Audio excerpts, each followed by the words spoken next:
तौर से मध्य प्रदेश शासन और भारत सरकार के श्रम एक्ट बने हुए हैं। श्रम अधिनियम में वर्णित है कि जिस विभाग के जिसके लाइसेंस मिलता है उस लाइसेंस में उनका उल्लेख होता है कि आपकी दुकान इतने बजे से इतने बजे तक खुलना है।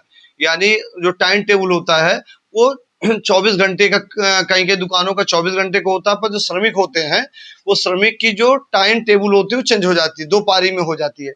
इसी प्रकार जो फल की दुकानें हैं, सब्जी की दुकानें हैं या कोई भी दुकानें संचालित हैं वो हफ्ते में एक दिन बंद रहेंगी, इसलिए कि उन श्रमिकों के लिए एक दिन अवकाश दिया जाना चाहिए।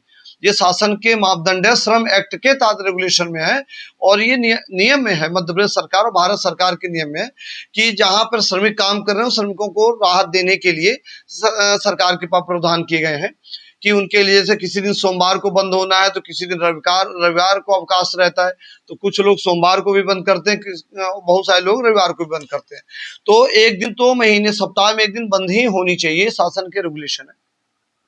और एक समय सारणी भी है कि आप सुबह से 10 बजे रात तक ही दुकान खोल सकते हैं और दुकान खोलने के बाद 10 बजे के बाद आप दुकान बंद करें, चाहे किसी की भी दुकान हो, ताकि आवागमन बाधित ना हो। इसीलिए आपने देखा होगा कि समय समय सरकार के द्वारा नो एंट्री जब होती है तो 10:30 बजे या 10 बजे के बाद नो एंट्री होती है, 11 बजे के बाद।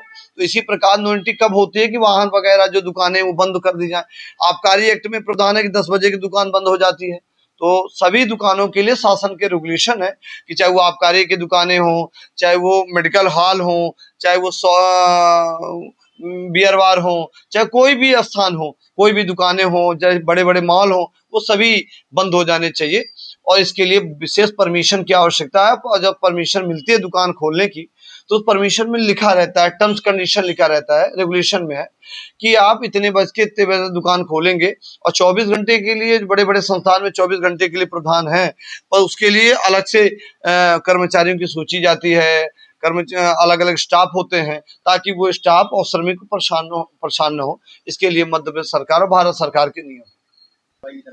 देखिए, चाहे वो फल की दुकान हो, चाहे सब्जी की दुकान हो, चाहे किसी की भी दुकान हो, यातायात किसी प्रकार का अवरोध नहीं किया जाना चाहिए। जय स्तंभ में जैसा आप बताए कि जय स्तंभ में एक दुकान है फल की और वो लगभग देर रात तक वो खोले रहते हैं, जिसमें आवागमन बाधित हो रहा। तो निश्चित तौर से यातायात को वहां पर आसपास वही महज 150 मीटर की परिधि में, 10-20 मीटर की परिधि में वहां पर यातायात थाना भी है।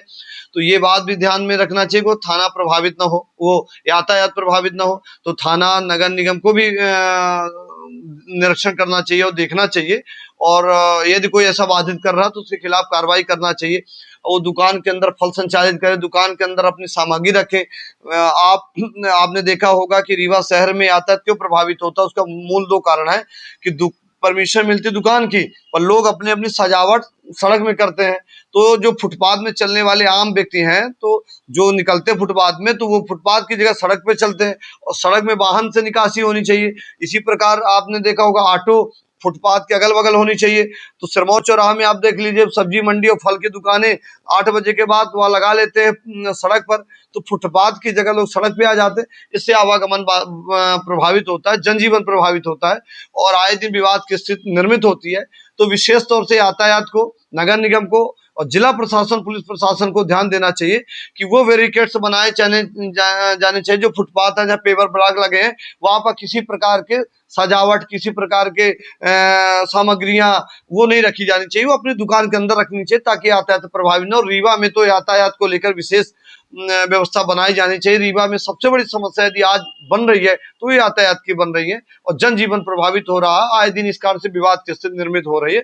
तो पुलिस को सक्रिय होकर लाइन ऑर्डर बनाए रखना चाहिए और यातायात व्यवस्था बनाए रखने के लिए यातायात प्रभारी को विशेष ध्यान देना चाहिए। नगर निगम को भी कि रीवा नगर निगम के अंतर्गत इस प्रकार की व्यवस्थाएं कहाँ हो रही, कौन दुकान द्वारा संचालित कर रहे हैं, जहां पर वो सड़क को बाधित कर रहे हैं, आवागमन को बाधित कर रहे हैं, विशेष ध्यान देना चाहिए।